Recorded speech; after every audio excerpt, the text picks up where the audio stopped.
Welcome to this podcast is making me thirsty, the number one destination for Seinfeld fans. This is episode 58.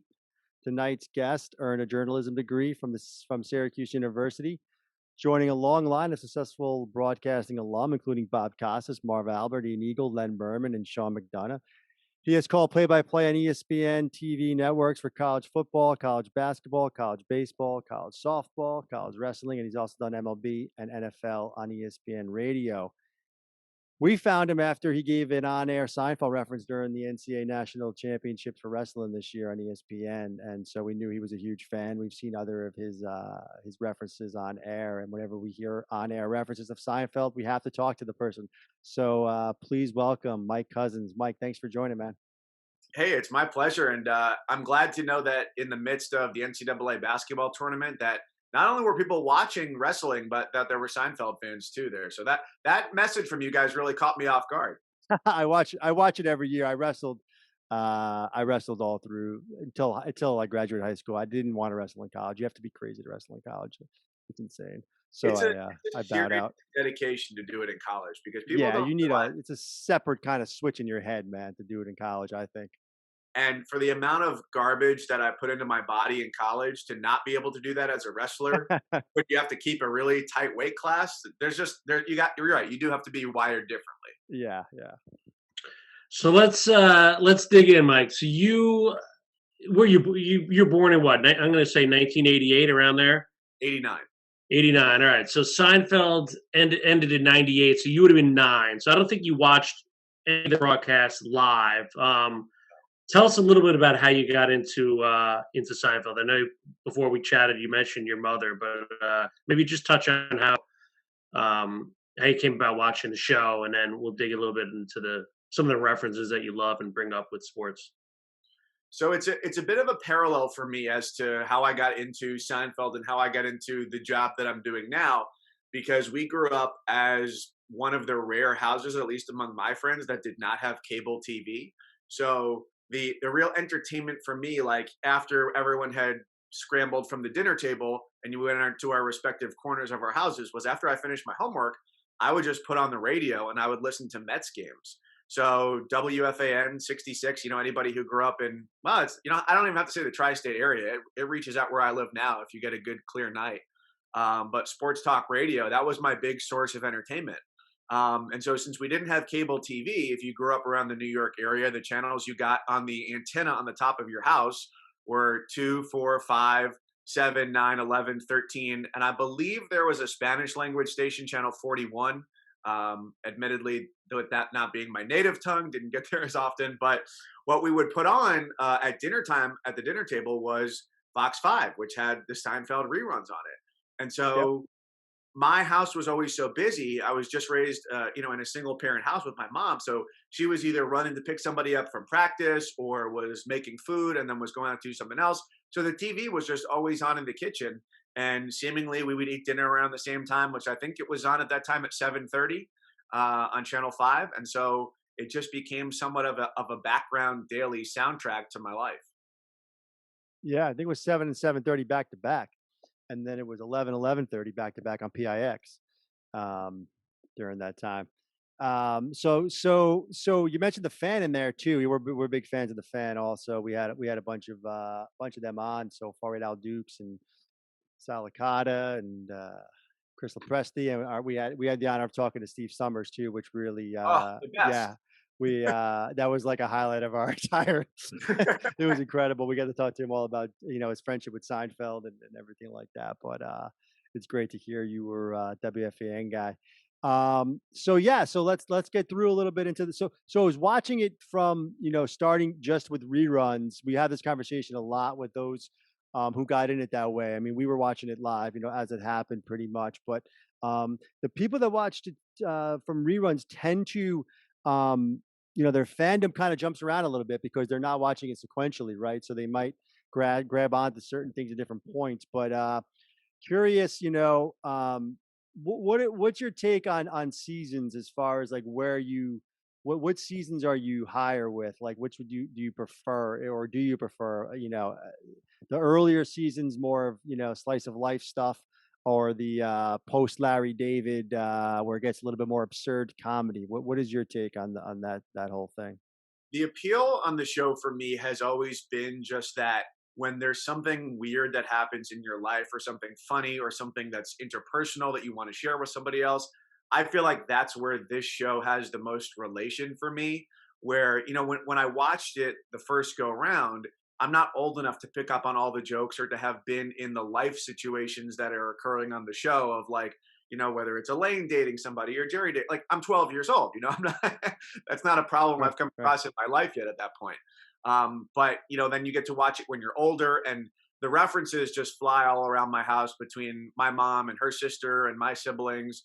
In that, at every holiday gathering, we know we're going to hear probably 4 or 5 Seinfeld references. So that's where it comes in for me, is just all of the interpersonal drama and hilarity between the characters, that not necessarily, it wasn't something that I said season by season, or I have a favorite here or a favorite there. That's for most shows. It's not like, I don't think about it that way. But it's just the moments and the characters that make it for me.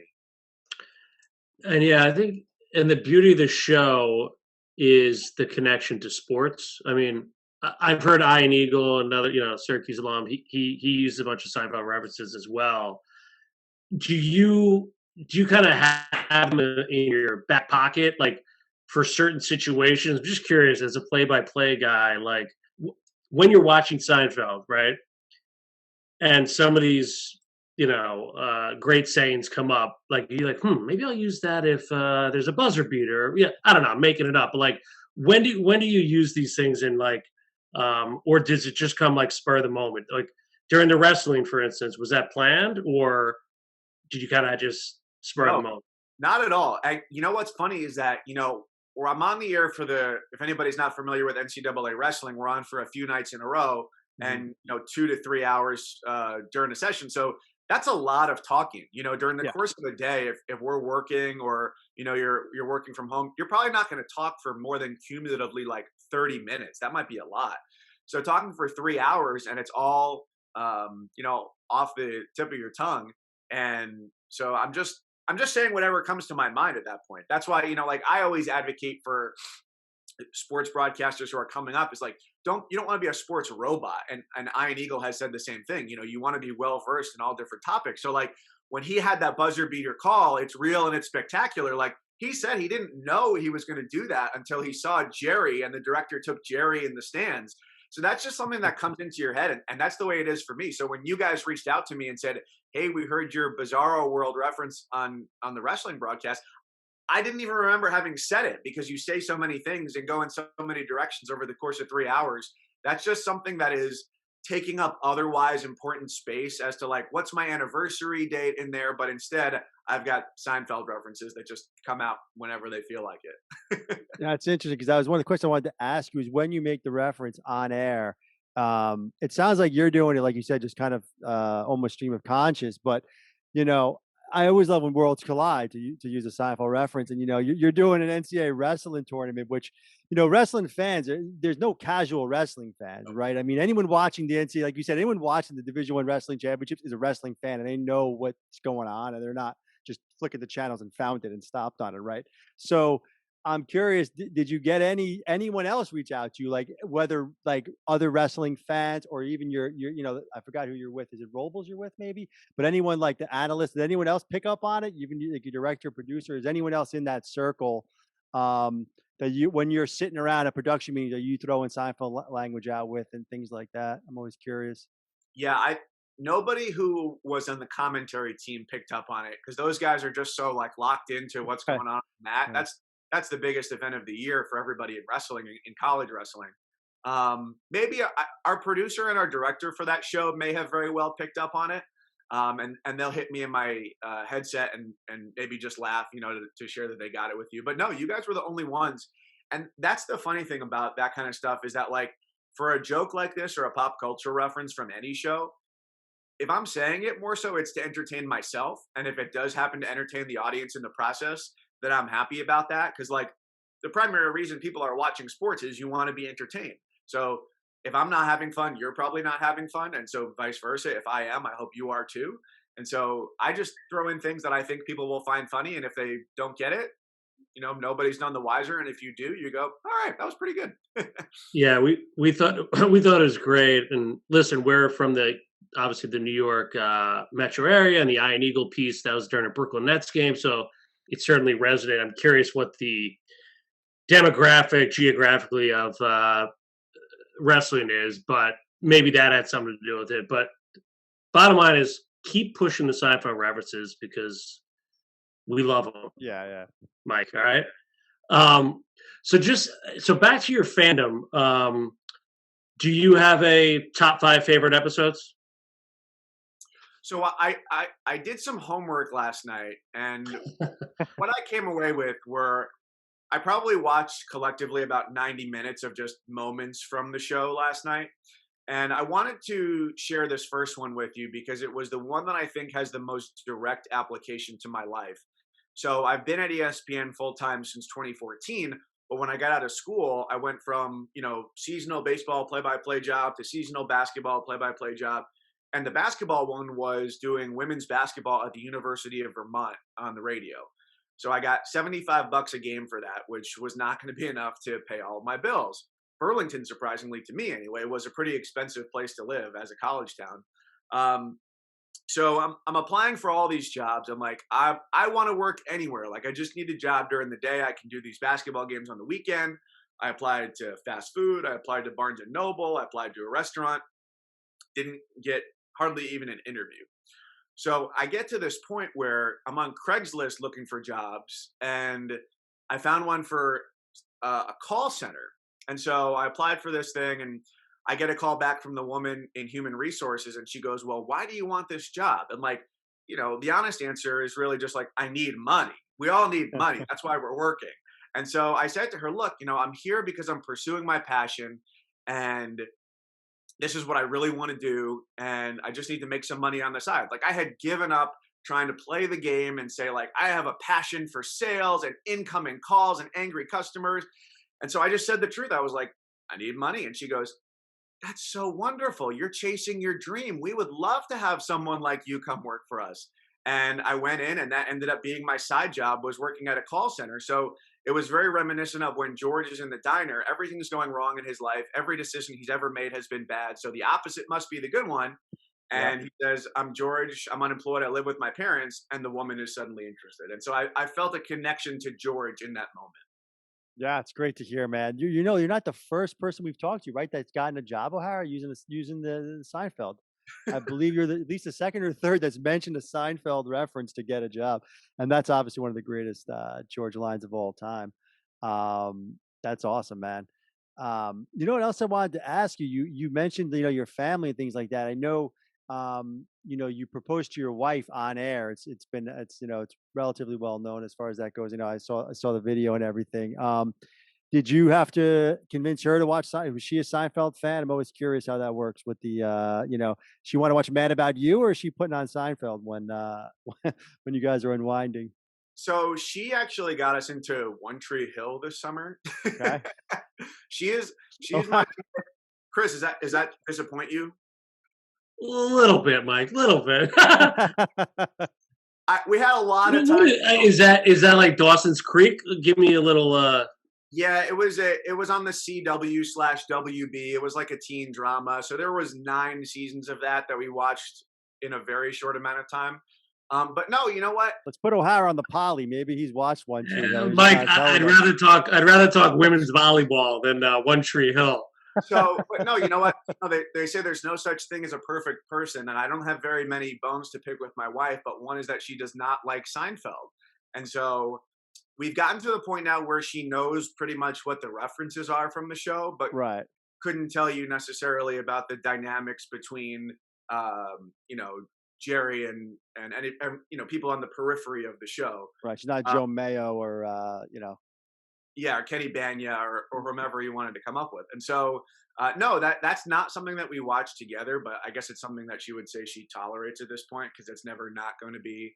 Well, you're talking to two guys who are doing a podcast about Seinfeld. I don't think our wives care about it either. Yeah, but it's our thing. But so you mentioned George. Like, is he the character you most I don't want to say resemble, but yeah, I mean, is that the one you think you're most closely associated with, or um, I I'm think trying to pick up. You seem like pretty like straight and narrow, like a Jerry, like very like even keeled. But you did mention George before. I'm just curious what character you kind of resonate most with.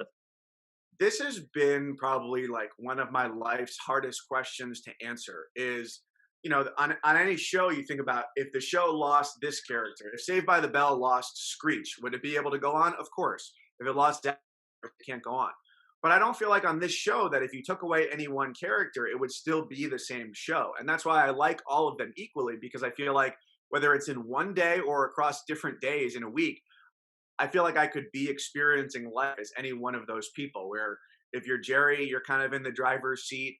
If you're George, you're wondering why the world is conspiring against you some days. If you're Elaine, sometimes you're just watching it all burn and laughing about it. And then, if things are going off the rails, then you could be Kramer. I've never been able to fully identify, but I guess if I would say the most, it would be somewhere on the spectrum between Jerry and George. Yeah, that's the place. I think that's where a lot of us fall in the pocket is you kind of relate to both, especially their conversations are always so we can relate to their conversations so much. Um, you mentioned like you got into the show watching it around the dinner table with your mom. Um, was there a moment when you were like this like that you remember being like, oh wow, this show is like this is something I want to keep watching, or are you kind of like clicked with you where you kind of um dove into it deeper or something like that, like where you kind of your first almost memory of it, if you will. Um, I don't know. For mine, it's probably maybe the jacket or the busboy episodes in season, I think 2, when I was like, oh, this is something here. Or when Elaine, the busboy, when Elaine couldn't get the guy to the airport and she comes in and yelling and all that kind of stuff. I remember that one pretty vividly. But I don't know. I'm just curious. Like, was there a moment where you're like, oh, this show is different than everything else I've been watching? I think probably the most monumental episode that I can think of as like part of the cultural zeitgeist was the Soup Nazi.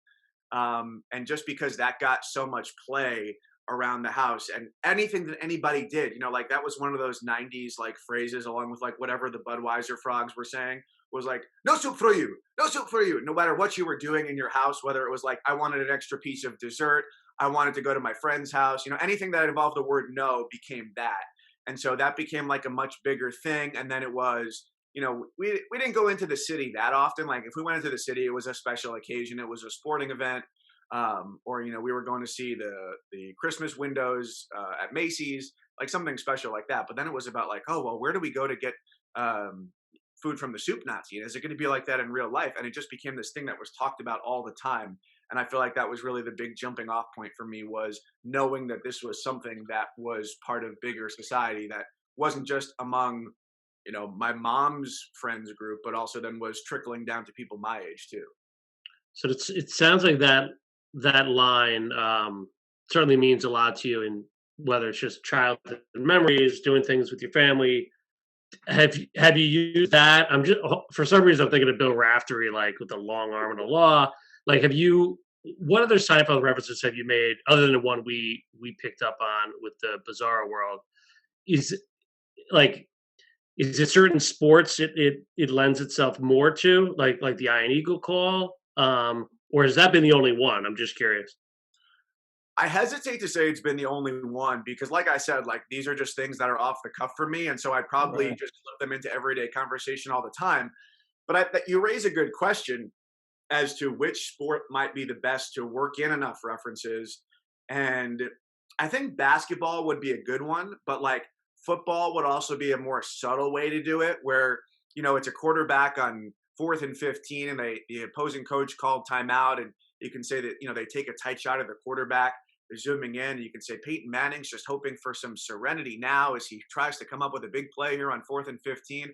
I think you could kind of shoehorn it in there, or like Mike Breen has bang as his call for a big basket.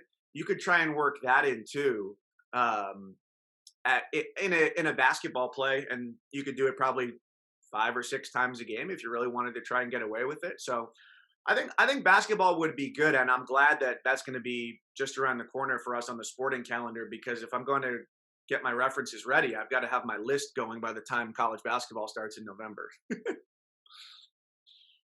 Well, you got to check out. We had a best lines bracket, March Madness style, in March. So we had the great Al Dukes from WFAN on that. So a lot of great lines you could steal from there.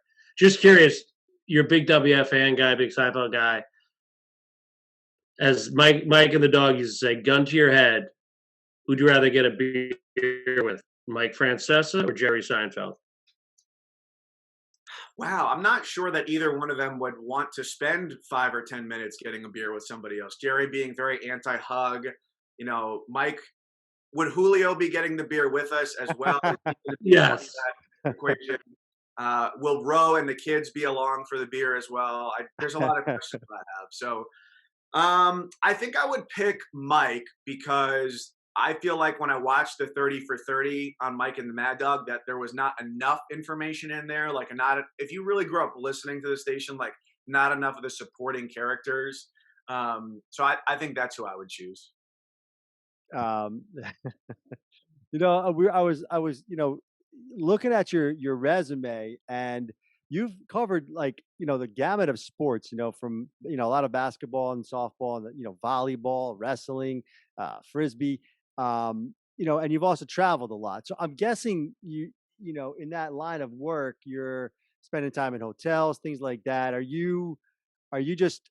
you get more into the show? I know we talked about when you started, but have you, as you mentioned when you were younger, you didn't get a lot of the references. So I'm assuming you're still, your fandom is still strong. You watch it in hotel rooms. Are you, is it something?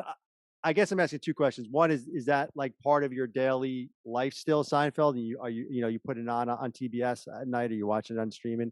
And then the second, as I was thinking about it, is really like just around your career, because I just love hearing stories where you kind of, you mentioned, making $75 a game just to do basketball, right? And then that got you probably to your next job, and then your next job, and now here you are at the worldwide leader and everything. So, curious, at those positions, where was your, what was your maybe not favorite, but what sport out of those was it like, you learned the most about your craft doing? I know actually 3 questions there, but just curious as I'm talking about it. So the first question, I surprisingly watch very little TV. So when I'm on the road, like I could be in a hotel for 2 or 3 nights on a trip to cover a game, and I might not even turn the TV on. It's just, that's a byproduct of, like I talked about earlier, of growing up without cable TV. Like there were shows that you turn the TV on for, which Seinfeld would have been one of them, or like early on Saturday morning cartoons, or like Jeopardy or Wheel of Fortune. But like, it wasn't like I just sat there and watched TV mindlessly, because there was nothing to watch most of the time. You're not flicking through channels if you don't have cable. You're not just doing the clicker. Yeah, I get it. Yeah, in fact, until my wife and I moved in together, or just before it, I didn't actually own a TV. So I have owned a TV for less than 10 years of my life at this point, which sounds strange, but like working in minor league baseball, you'd be on the road or at the park, and those are like 12-hour days. And then when I came home, I was like, I don't really watch TV anyway. I'm not going to pay for a cable box and the whole deal. So I just didn't get it. Sure. But yeah, so that your other question was about, I'm just curious, all the sports you did. I mean, some of those, especially, I heard an interview with you about wrestling, about, when you kind of got the gig with ESPN, you didn't know anything about wrestling. I'm assuming you might not have known much about women's volleyball either, like these sports where you have to kind of pay your dues, if you will. Like how much of that helps you, as you move up? Like, what do you like learning your craft as far as like, calling an ultimate frisbee match? I'm assuming, like, how fast are you picking up on that stuff? Like, I'm just curious, like the learning curve there, and where you had the most fun, and where you had the most, enjoyed the most for your career as far as the sports go. Learning new sports is a really daunting experience, and you have to humble yourself very quickly to realize that you know nothing relative to the people who are playing it or coaching it, or like you talked about with wrestling, watching it, because the wrestling fan base is not a casual fan base. It's people who know the sport really well. And if they're watching into their adult years, chances are they were wrestlers when they were younger, or they have somebody who's younger in their family who's doing it now.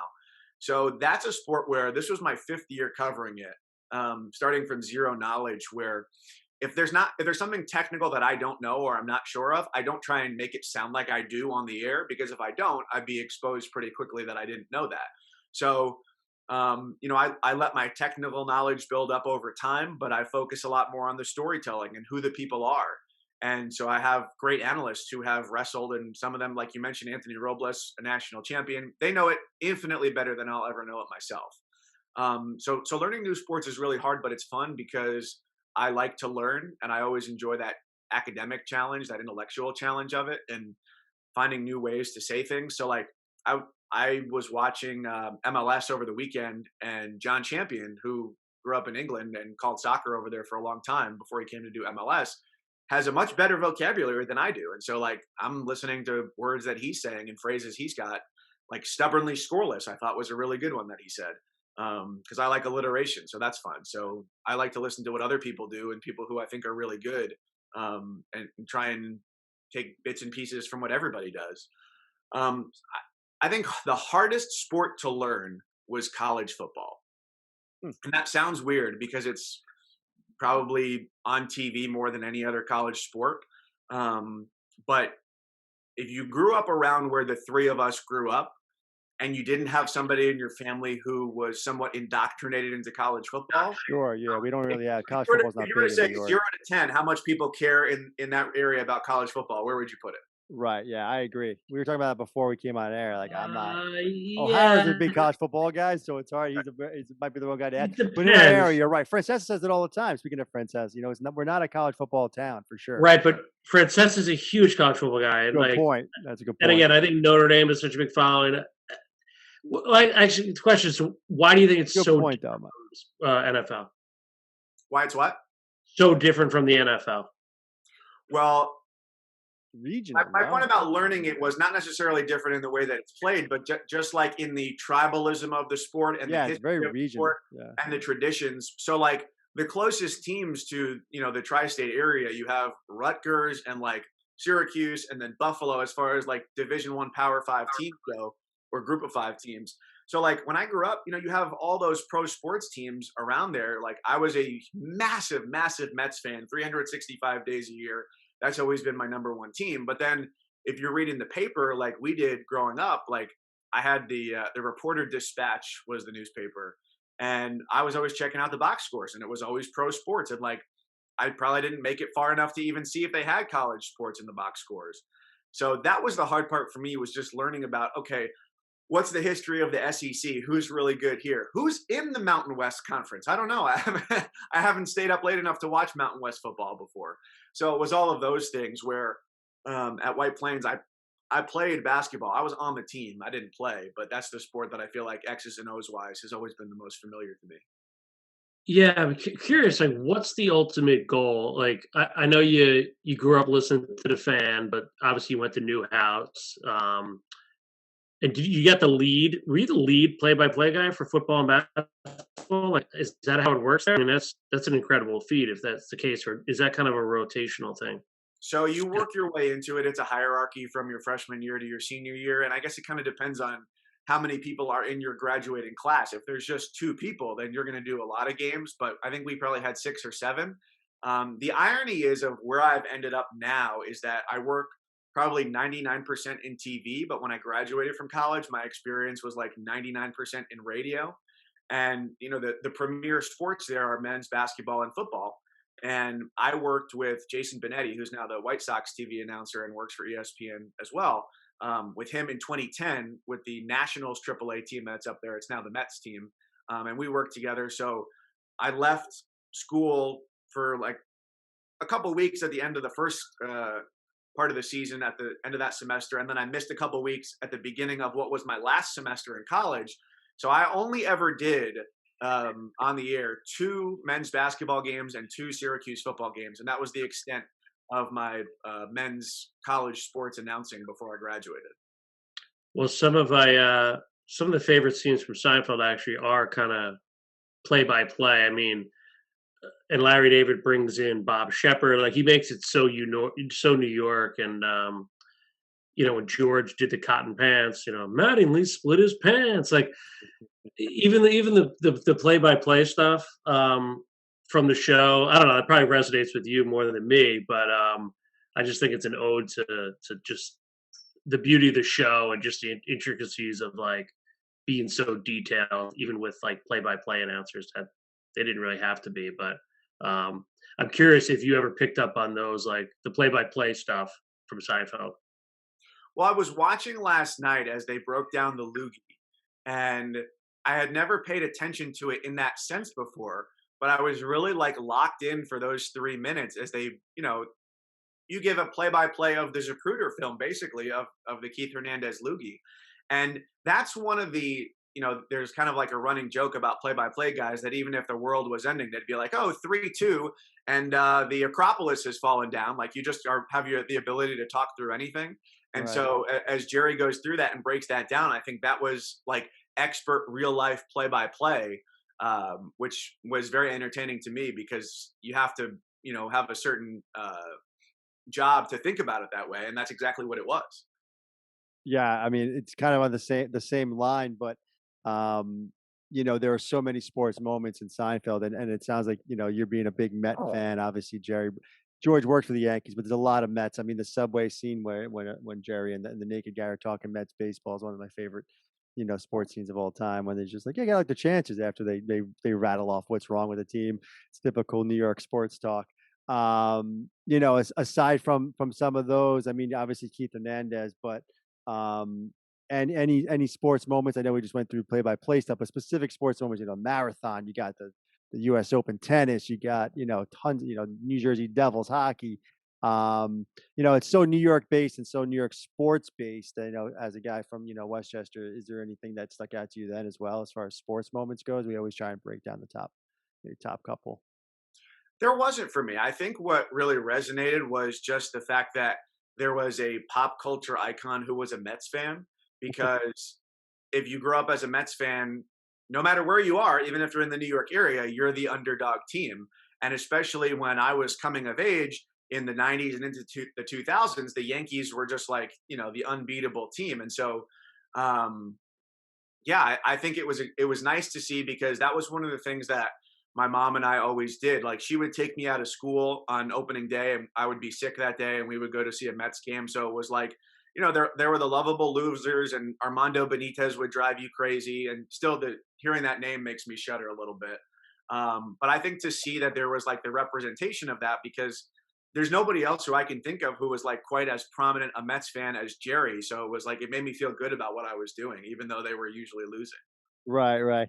Can you give us do you remember your favorite call in any of the games you've done? Like, your favorite moment that you've called as a play-by-play guy? Nothing that I have said, but the Moment, maybe? Yeah, moment, maybe. the Yeah. moment for me was the 2018 wrestling championships. Believe it or not. Yeah, Uh, no, I believe it. I mean, I can go deeper on the wrestling stuff, but I don't want to go too deep on it. But the NCAA wrestling, people that don't know, the Division I NCAA wrestling championships is a huge event. Whether it's huge nationally or not is a different story, but it is a huge event. Like, the people that are watching it's insane how big that event is. I can't imagine calling it live. I mean, that was at St. Louis, maybe. I don't know where that was, or was St. it? Louis was Yes.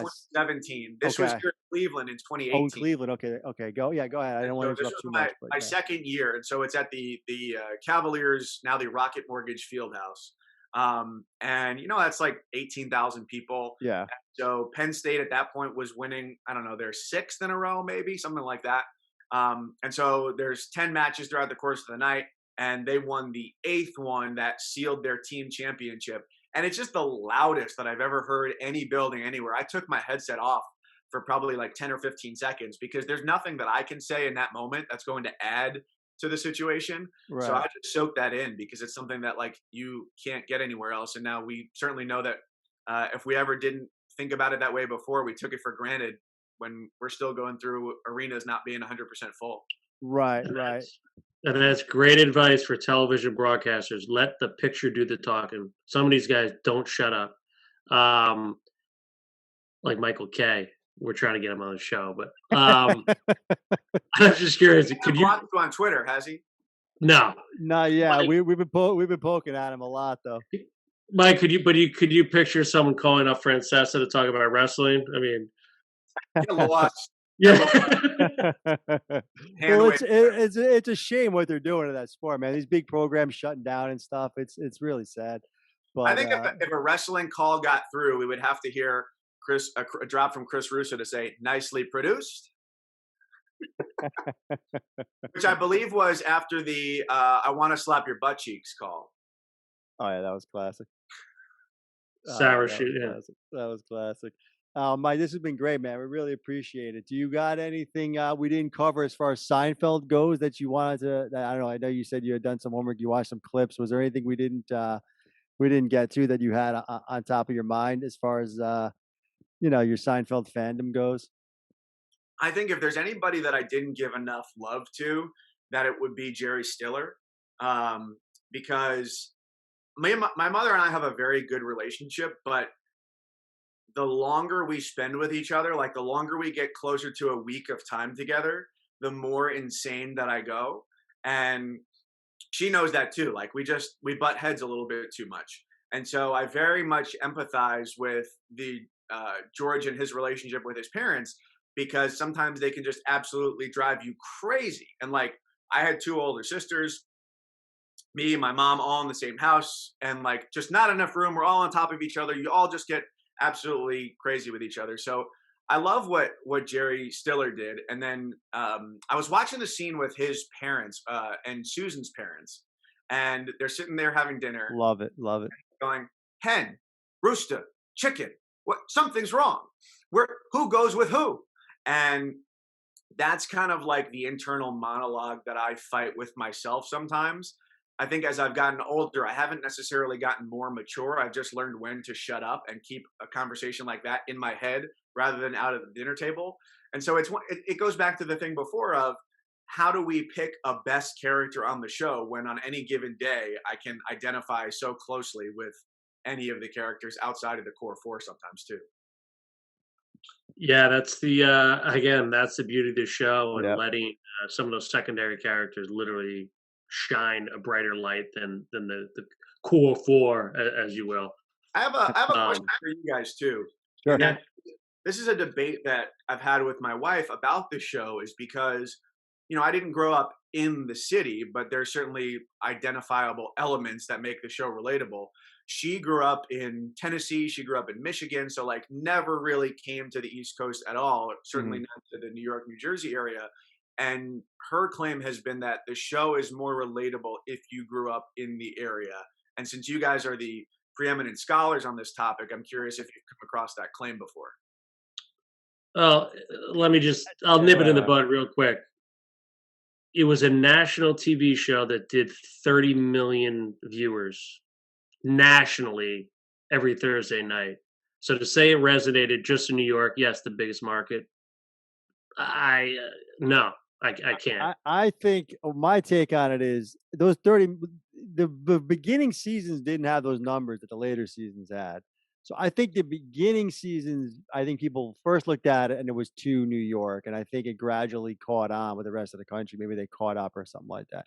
I think we see when we've talked to fans, we've talked to mostly people from New York now. Thinking about New York, New Jersey, so maybe that's why. But just in my travels, I've noticed a lot of people didn't get it that weren't in New York. But I would say, to O'Hara's point, that doesn't mean it's not resonating nationally, right? So I guess the answer is it's a. I mean, if you can make it here, you can make it anywhere, right? That's the same. I mean, most things take place New York centric, and then they're going to go out to everyone after that. Yeah, slice of life. But what I'd like to hear is your wife's younger, obviously, so she didn't grow up with it. I guess she's making that point because her parents had that same viewpoint, I guess. And then, so there might be something there because we can't, because we're from the area. But that's the thing. That's a good point. But funny's funny, Funny's funny. Well, she has made the claim, which I find to be absurd, that black and white cookies are not a thing outside of the New York area. Really? I don't know about that. I mean, I can see Babka. I mean, we're from New York and we barely knew what Babka was. We're watching when we're 15 years old, though. I mean, I don't know everything about Babka, but Black and White Cookie, maybe. I mean, the only thing really New York about it is the sports references. I think those are very New York. The Bob Shepard, I say this all the time on the podcast. When he said well, how can you say Jay Buhner? My head exploded as a 12-year-old, whoever old I was. I was like, they're talking about Jay Buhner on a TV show right now. Like, this is insane. Like the Jay Buhner trade, right? So that stuff is New York. Bicoastal appeal with Seattle, I guess. Yeah. I mean, that stuff is New York. I get it, the sports references. But I mean, I was in the pool, shrinkage. That you don't have to be from New York to make things funny. I'm sorry. You know what I'm saying? Like, that's funny. Funny's funny. Do the opposite. That's funny no matter what, right? Right. In the same way that it was a scratch and not a pick. That's right, exactly. Universal. That's universally funny. There's no way you're not going to laugh. And what's even more funny about that is people in New York don't really drive. So, all driving scenes, those driving scenes, relatable to the rest. Yeah, in fact, that's the biggest complaint everyone makes about it is why they was driving, because they had to make it relatable to everyone else and put them in a car. It's an easier way to do things. But I get it. The tone of the show is from Larry and Jerry, and they are New York. Yeah, as New York as it gets, right? It's been a debate for a while. You take some of the accents too, and that can be very provincial, I guess, in that sense. Right. I mean, George was doing Woody Allen in the first 2 seasons anyway, so I mean, he's basically doing that voice. Jason Alexander was doing a Woody Allen voice almost, which is obviously New York, but.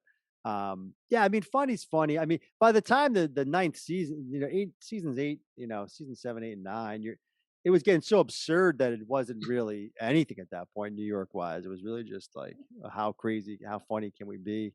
I think we're finding more and more it's more a generational thing than it is a geographical thing. I don't know. That's what I'm finding is, especially like with social media and everything, when we're tweeting things out about Seinfeld, we're finding, because most of Twitter, I'm assuming, is younger generational people, and they're skewing more towards things that we didn't find as more appealing about the show. It was a lesser for us, but seems to be skewing higher because I think when you're not watching the show sequentially live, like I mentioned earlier, you're kind of picking up on things as they're going, and you didn't really see the progression. I would sit down and watch it from beginning to end if you haven't done that yet, in order. That's a good summer project for me that I need to do that. Because I think that like the ones that play in syndication are probably going to be a much more smaller group than you would have over the course of an entire show. And I bet a lot of things in there that I go back and I would say, I totally missed this the first time, or okay, this makes a lot more sense to me. And what's interesting about the point you just made too, about, when you watched it or how you watched it, if you go back to the 90s, I'm sure the numbers on the ratings were just outlandish, or when Oprah interviewed Michael Jackson in the early 90s, and that had a Super Bowl rating of you could probably never be that famous again to so many people across the country, because there were fewer channels then, and now I'm getting all my entertainment for the most part, if I'm young, off my phone, right? And so there's not going to be that central gathering point of pop culture. Yeah, to O'Hara's point, I mean, 20 million, 30 million people were watching this show Come on, Mike, at the same time. I have this shirt. I love that. And you know what? One of my great regrets in life is that I did not get to attend a Francesicon. I caught him at the stadium a couple of times when he used to do his live show from the steakhouse there, whatever that was. You were there too, right, O'Hara, one of those times? Yeah, I went to the first Francesicon. He didn't show up, but it was a good time. Well, you're talking to Benny from Nyack, by the way, Mike. I don't know how well you know Francesa callers, but O'Hara there is Benny from Nyack. He had a few I'm calls. Still mourning Doris from Rego Park. And wondering where Jerome from Manhattan is, because that was another one of the cool things of when I was young and I would go to bed and have the radio on, which I still do that to this day, and they would play the Jerome Zone introduction for when he would be on the phone with Steve Summers, and that just was took me to a mystical place and got me enamored with what broadcasting is like. I'll never forget him yelling, "I want Damon," when Damon was on the Royal. Man who lives in a padded room. Yeah. Yeah. We talked this. I told you we talked to Summers, man. It was a highlight. It was definitely a highlight of ours. Well, I love your Franceschi shirt because here's another small world connection: is that a guy who graduated a year ahead of me at Syracuse was John Jastrzemski. So I So wondered if yeah. he and I have been friends for probably the better part of a decade at this point. And like when you talk about George's accent on the show, JJ, if you're listening to this podcast, you probably know who he is. Like he went from college, then won the contest they hold at Bar A over the summer every year to get a week show on the Fan, and then just started working at the Fan, and now has a podcast on the biggest podcast network in America, all by just being John Jastrzemski from Staten Island, the crazy Yankees fan. What your buddies with him, so I don't know. But what do you think about that move, man? I mean, I guess you got to make that move. It's the biggest podcast platform in the world, but I just think having that New York calls, that was his thing. I mean, it just seems so. I guess you got to make it. It's more of a career move at that point. He just wanted to move on and just do something different. But I guess because I miss listening live. That's the thing. That's what sports talk is. But obviously, I'm doing a podcast right now, so I don't mind podcasts either. But he's doing a podcast too. Yeah. So yeah. Well, I think there's two ways you could look at it. Is one, which is like, FAN is the gold standard for sports talk in America. And so to leave that seems like a strange move. But then if you look at it from the other side of like the numbers that they do on podcasts for The Ringer, and you're in the biggest media market in the country. So theoretically, the most fans, whether it's there or spread out across the country. Right when I got out of school, I didn't have a job lined up. And so I worked at ABC News Radio on the west side in the city for like 2 months. And so then I got this job offer to go do minor league baseball, ironically here in Ohio. My mom said, "What, you're going to give up a job at ABC to go work in Dayton, Ohio?" And I was like, "Mom, I'm like below the totem pole at ABC. It's not really a big deal." And so like she didn't see it that way. So I think like the way JJ is probably looking at it is, it's an industry that's on the rise. As much as terrestrial radio has reach, it's not an industry on the rise. Right. And no, it's not at all. it's about where you are in the depth chart too. So if he doesn't see an opening for himself, and like, when Greg Carton comes back to the station as the guy next up on the ladder, you'd like to think, okay, there's a chance for me to move up. If you don't see that there, then I understand why he makes the move. Sure. Yeah. No, it's a good point. That's why I was just curious. That's a good point. Money talks. They probably threw him a boatload. Is my guess, right? I hope for his sake, yeah. I would hope that would be the case for anybody. Right. Well, we hope that for you as well, Mike. Yeah, man. I mean, you've done a great job thus far. I know your career. It's great, man. I mean, doing that wrestling, I commend you for it, man. Because stepping into a role like that, not knowing anything about the sport, and been doing it for 4 or 5 years now. It's really commendable to just pick up. It's like I said, it's a huge event, so that's where I first saw you. But now we're going to definitely keep an eye on you as you move through the ranks of ESPN and whatever else your career brings you, man. We really appreciate you joining us.